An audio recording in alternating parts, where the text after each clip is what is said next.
13.1 का question number 3 करेंगे। पिछली वीडियो में आपने पहला दूसरा क्वेश्चन कर लिया होगा। ठीक है, मैं एक बार क्वेश्चन पढ़ देता हूँ। किसी आयताकार होल के फर्श का परिमाप 250 मीटर है। यदि ₹10 प्रति मीटर की दर से चारों दीवारों पर पेंट करने की लागत 15,000 है, तो इस होल की ऊंचाई ज्ञात कीजिए। ठीक है, तो एक चीज और ध्यान देना आपको, यहाँ पे लिख रखा है संकेत। चारों डब्बों का क्षेत्रफल बराबर परस्पीय क्षेत्रफल। ठीक है, मान के चलो कि चारों डब्बों का क्षेत्रफल और परस्पीय क्षेत्रफल बराबर है। ठीक है, ये हमारे को बहुत आगे काम देगा। चलिए क्वेश्चन करते हैं। मैंने बुक को हटा दिया है। ठीक है, अच्छा हमारे को जो दिया हम पहले लिख लेंगे। गिवन हमारे को पहले परिमाप दे रखा है 250 मीटर। ठीक है, अच्छा परिमाप दे रखा है। अब देखिए, चारों दीवारों का क्षेत्रफल पूछा है। ये दीवार, ये और ये सामने वाली। ठीक है बच्चों, चारों दीवारों का क्षेत्रफल मैं यहाँ लिख देता हूँ। चारों दीवारों का क्षेत्रफल बराबर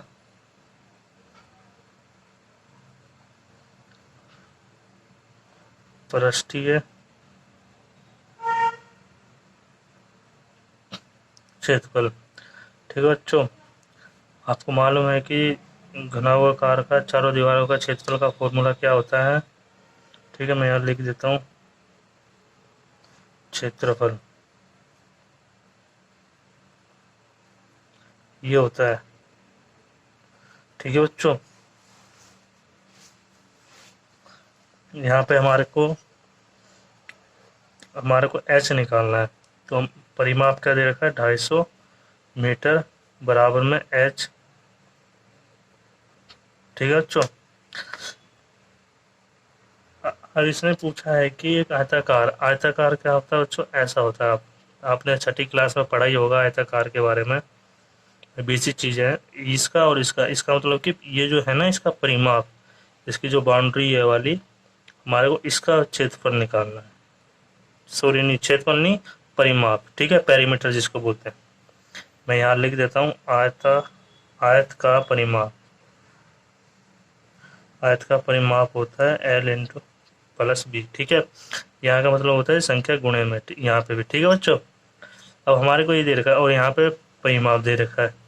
यहाँ पे ये और ये दोनों सेम मिल रहे हैं। ठीक है, तो मैं इसकी जगह में 250 में लिख सकता हूँ। ठीक है, यहाँ बोला है कि 10 रुपये मीटर की स्क्वायर से 15,000 रुपये लागत है। ठीक है बच्चों, 15,000 रुपये लागत है। तो मैं लिख सकता, ये देखिए, मैंने जो ये है ना आयत का परिमाप, मैंने इस जो इसका जो मान है ना, जो इसका जो मान है, इसका मान मैंने ये माना है। ठीक है बच्चों, इसका जो मान निकलेगा ये निकलेगा, क्योंकि यहाँ दे रखा है चारों दीवारों का बराबर परिष्ठ क्षेत्रफल। तो मैंने तो बराबर रख के मैंने भाग करके इसका मान निकाल दिया। ठीक है बच्चों, बहुत इजी क्वेश्चन है, कोशिश करना आप करने की। ठीक है बच्चों, करेंगे। ठीक है बच्चों, अब चलिए मैं एक बार क्वेश्चन पढ़ देता हूँ। किसी डब्बे में भरा हुआ पेंट इतना मीटर के क्षेत्रफल पर पेंट के लिए पर्याप्त है। इस डब्बे के पेंट से ये लंबाई दे रखी है बच्चों, ये चौड़ाई दे रखी है, ये ऊंचाई दे रखी है। बीमाओं वाली कितनी ईट पेंट की जा सकती है, मतलब इसमें ईंटें पूछ रखी कि कितनी ईंटें पेंट की जा सकती है। ठीक है बच्चों, चलिए क्वेश्चन करते हैं।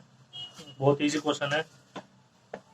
ठीक है बच्चों, ये है, तो ये आपको मालूम है कि ये कैसा घनाभाकार है। ठीक है बच्चों, ये मैंने यहाँ ये पॉइंट में, ठीक है बच्चों, पेंट का क्षेत्रफल भी मैंने लिख रखा है। चलिए अब क्वेश्चन में एक बार आपको आ गया होगा। ठीक है बच्चों, चलिए अब क्वेश्चन करते हैं। घनाभ का पृष्ठीय क्षेत्रफल। ठीक है बच्चों, पृष्ठीय क्षेत्रफल, इसका फॉर्मूला होता है L into B plus B H plus H L. ठीक है, बहुत इजी क्वेश्चन है। ये देखिए, मैं यहाँ क्वेश्चन नंबर डाल देता हूँ, क्वेश्चन नंबर 4। ठीक है, चलिए अब फॉर्मूले के अनुसार हम पुट कर देते हैं। ठीक है बच्चों,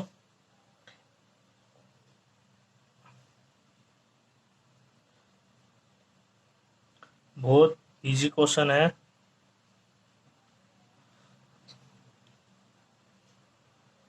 गुणा का साइन है, ठीक है बच्चों, वो गलती से लग गया। ये सेंटीमीटर में, ठीक है बच्चों। इसको गुणा करेंगे तो कितना आएगा, 75। आप इसको ना गुणा कर लेना एक बार, ठीक है बच्चों। हाँ, बहुत इजी है, मैं यहाँ लिख देता हूँ। ठीक है बच्चों,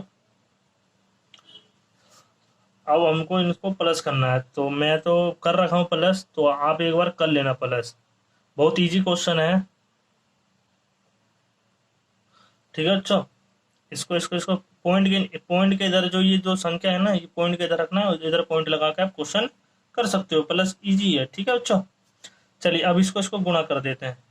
तो इसको अब गुणा करेंगे, इसको गुणा करने पे हमारा, देखो बच्चों ये आ रहा है, गुणा करेंगे। ठीक है, दो संख्या का पॉइंट लगाए, क्योंकि दो संख्या के बाद पॉइंट है यहाँ पे। अब ये तो हमारा क्षेत्रफल है, ठीक है बच्चों। इसका जो ये डब्बा है, इसका क्षेत्रफल है, घनाभ का क्षेत्रफल है, तो सेंटीमीटर में। इसको मीटर में चेंज करने के लिए, तो मैंने आपको बताया था कि 1 सेंटीमीटर स्क्वायर में 100 का सेंटीमीटर स्क्वायर करोगे तो आप 100 का, तो ये आपका 1 मीटर स्क्वायर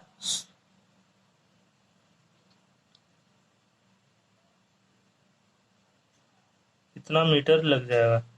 ठीक है, सेंटीमीटर में ये इतना मीटर में हो जाएगा। इजी अब हम कर सकते हैं। ठीक है, अब जो हमारे को दे रखा है उसको हम नीचे लिख लेंगे। ठीक है बच्चों, जो हमारा निकला है उसको ऊपर लिख लेंगे। बहुत इजी क्वेश्चन है। ठीक है, या 1 2 3 के बाद पॉइंट है, यहाँ पे 3 आ जाएगा। हमने इसको मीटर में बदला था, तो ये तो भूल जाइए अब, क्योंकि यहाँ 2 के बाद पॉइंट था। ये पॉइंट नहीं है बच्चों, ठीक है, ये वाला पॉइंट है। ठीक है ना, कंफ्यूज मत होना आप। ठीक है बच्चों, इस इससे कट गया, 1 0 से ये कट गया। ठीक है बच्चों, ये से इससे कट गया, तो हमारे पास क्या बचा, 100 ईंट है। तो हमारे पास 100 ईंट, तो ये आपका आंसर हो गया 100 ईंट। पहले हमारे को मीटर में, आप मैं यहाँ सही से लिख देता हूँ, 1 मीटर स्क्वायर में सेंटीमीटर स्क्वायर। ठीक है, यहाँ सेंटीमीटर हो गया, यहाँ ये मीटर में हो गया। ठीक है।